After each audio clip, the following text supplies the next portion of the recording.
Also this episode is just moving around stuff and explanation about my artwork in the studio. And John moving as usual at this moment, and just listen and follow the part, and also the next parts will be the same. Enjoy it.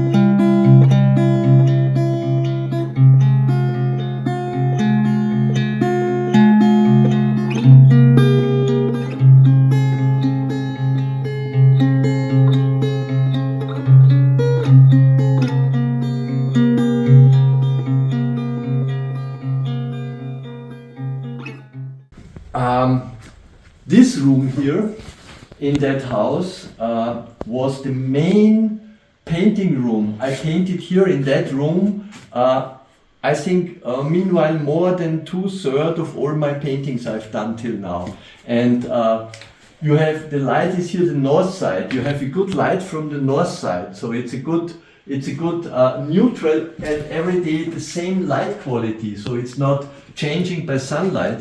And I figured out this wall here, what is now packed with a lot of stuff, this wall was my painting wall. I had 3 big easels, what I inherited from my grandfather because he did paint too. He was a painter, but he was more a sculptor.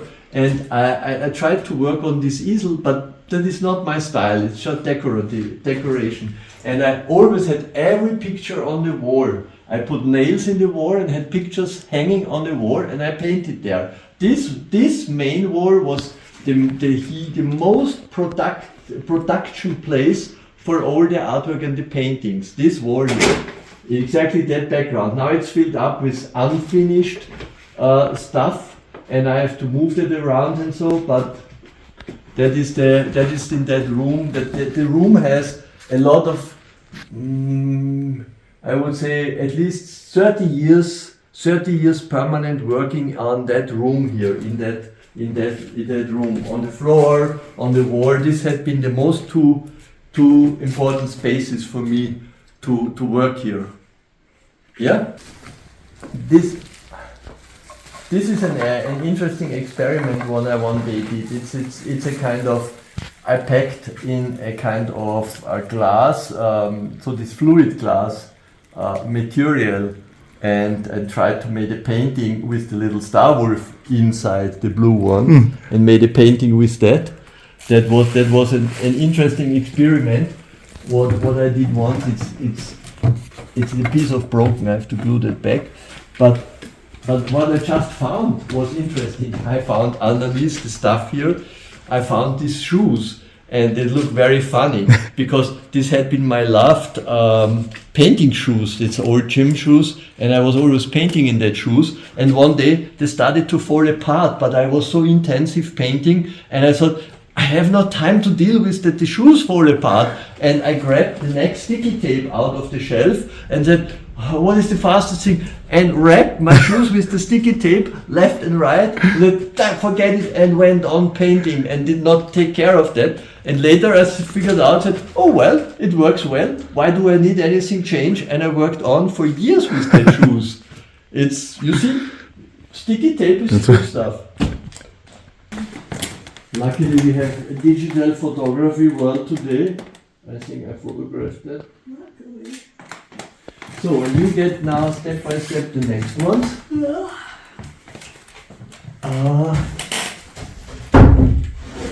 Perfect.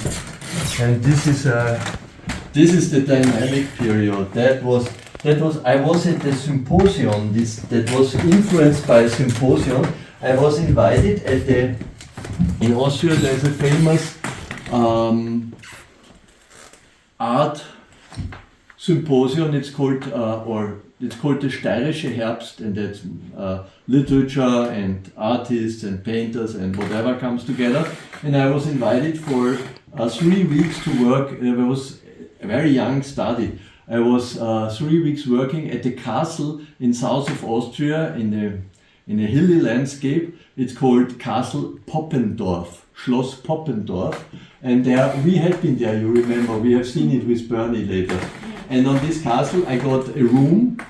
And they said, you have a room, you can choose a room, and then you can paint and work 3 weeks. And there came 10 other artists, and we had been a group of artists together, and we had at the end a big exhibition in Graz. But I could manage to have 2 rooms, because my oil painting was so stinky, I said, I cannot sleep in the same room where I paint. And they gave me a second room for sleeping. And then I worked there, and a lot of this style of paintings, what we look through now, had been influenced by the time there. That was a kind of forest. That was one funny thing was they had around the castle huge Tannenbäume, Christmas tree, pine trees, huge ones, really, much higher than the castle. And they had been, what is this animal called? The birds, they make this nice wheel of colors. Peacocks? Peacock, probably, we call it Pfau. And there had been a group of 20 of them running free in the castle, beautiful. When you came, sometimes they made a big wheel, this colorful wheel. But at night, they all had a special system to climb up these big pine cone trees. And the younger ones, the baby one, had to go first up, and the biggest boss, the old guy of these peacocks, he was the last one, and he managed that everyone, and they jumped up from branch to branch to branch to branch. They had been really high up in the castle, and we, of course, the artists at night, all awake till 4 in the morning. Nobody went to bed early, and so at 2 in the night you heard, it was summertime, windows open, you heard suddenly, boom. And that was one of the young ones who could not keep balance high up, fall down through the whole tree, ding, ding, ding, ding, ding, ding, ding, dong. And you heard them crying, and then was silent. And half an hour later, the second one, on the floor. And the next morning you were sitting down, nobody got hurt ever from them. And it was every night the same story. They were just the young ones, they didn't know how to keep the balance, or they were, while sleeping too deep, they lost the balance by sleeping and fall down. And it was dark, they have not seen. And next morning the big boss in the morning said, young ones first up, highest position. And then they had really a ranking order. And it was very funny. And that was the time when I start these paintings there. That was also for that exhibition, and that was, I was changing into more than 1 year you got invited there. Only once. But it was, for me it was very impressive. I was a complete young artist. I had not experience with so much other artists, and they had been there, the whole group of different ones, and it was a very funny time. And I got a good friendship with some of them, and 2 of them, I had a good friendship with one, Peter Huemer. I had many years, we made, and he was a copy artist. He made with a photocopy machine, one of the first earliest photocopy machine artists he was. There was only black and white copies possible, no color ones, and he worked with the copy machines and overworked it, and this was his artwork. And he lived in Linz, and Peter, and unfortunately a year ago he died, and we have a whole book of more than 100 paintings, what we in a like ping pong situation overworked. He did something with his technique, sent a copy in color to me, I worked it over and sent it back to him as a copy, and he worked it over. We could make a movie out of it. How many times back and forth? 20 years. But with the same thing, or each time a different one? No, every time we started with the same thing further on. So we could make a movie in time lapse. It must be a painting what is permanent changing. It is one line. But it's all the same painting. We started with one painting, And I started, made a painting, gave him the copy, and he painted over the copy, made a copy from that one-to-one and sent me that back. He kept the original. And I took the copy and made an original out of that and painted over it, made a copy and sent him the copy. And we did back and forward. And you both have the record? We both have the original ones. We have both the original ones. And we wanted to make an exhibition with that. Just a 200 same small paper work, moving on from one to the next. It's a complete development story. And we wanted to make a movie. Last year he died. So, but his wife. Talk to his wife about still doing that. Yeah, I have to go to her once and have to call her and say we want to do something with that. Yeah. At least later, because I have all must be a super interesting movie if you make them how they evolve from one to the other. It's a permanent involving. It's a non-stopping ending story. Yeah. And nobody did it before. That was our own idea. We started. Evolution of a two-artist. We started. I think 88 or something, and we did it till 10 years ago. Wow. We did it super long time. Yeah, you should definitely do an exhibition of that. Yes, I have all the artwork and I can show you that. I think it's very interesting to do that. Yeah, I forget it all because I've been so stuck in other things, but there is a lot of interesting things there.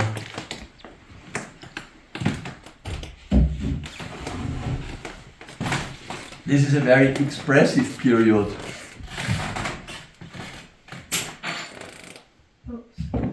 It's a pointer fell out. This is not. Keep it outside. It's not important. This is just a thing what we can later put back in or frame it. That has no big effect. Yeah, that was another artist of this group. This one has a big dent in the canvas, like you were talking about. A big dent in the canvas. That means a short repairing. I see. Yes, there's a dent. There is something happened. What should not have been? Do we have still a wet sponge? Yes, that can be maybe enough. It's not enough water. Is there some Do you want water? me to go get down? No, I think there was a water. watering can. Maybe it's enough. About that, otherwise the stories with Bitte, that is I think I have Stories are to. the most interesting. Yeah. I have to. We always said we make an exhibition out of that. That was our plan, but unfortunately it never happened because he died too early. Yeah, too bad And it didn't happen while he was still alive. But you can still do it. I call. I'm sure he would like it if it happened. Of course, that was our program all the time. Of course, he would like it, and we had been. You don't need to put a glue thing on that. No, it's not necessary. This straightens by when it gets dry. Till tomorrow, it's complete flat straightened. Do you need me to leave it out of the pile so you can? You can.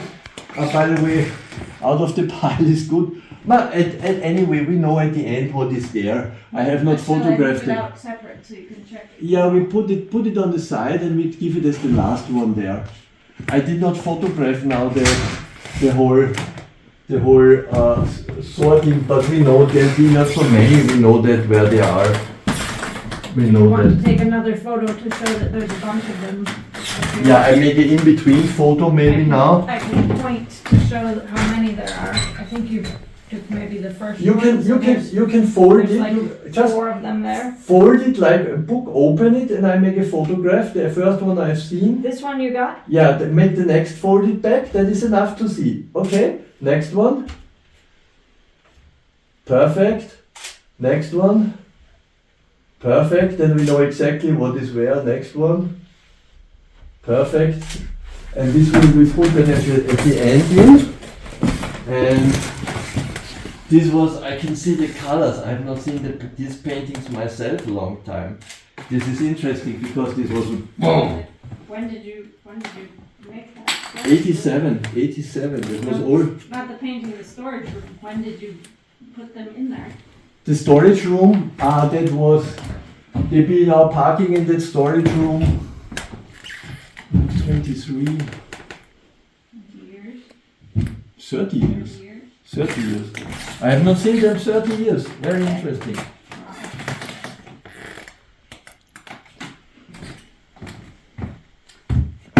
That is called the funny red shoes. That's very different from any of the others. Yeah. Is that your first Star Wolf there? Yes, but the Star Wolf did exist. It was exist, yeah. The Star Wolf did exist earlier, but then I did many times put it in a painting at this time. Exactly, yeah. This is an early Star Wolf in the paintings. Even before that, you have your Star Wolf symbol. The Star Wolf symbol is older, yeah. That was a very early ink drawing. It was I think I have anywhere the paperwork for that. It is a very early ink drawing.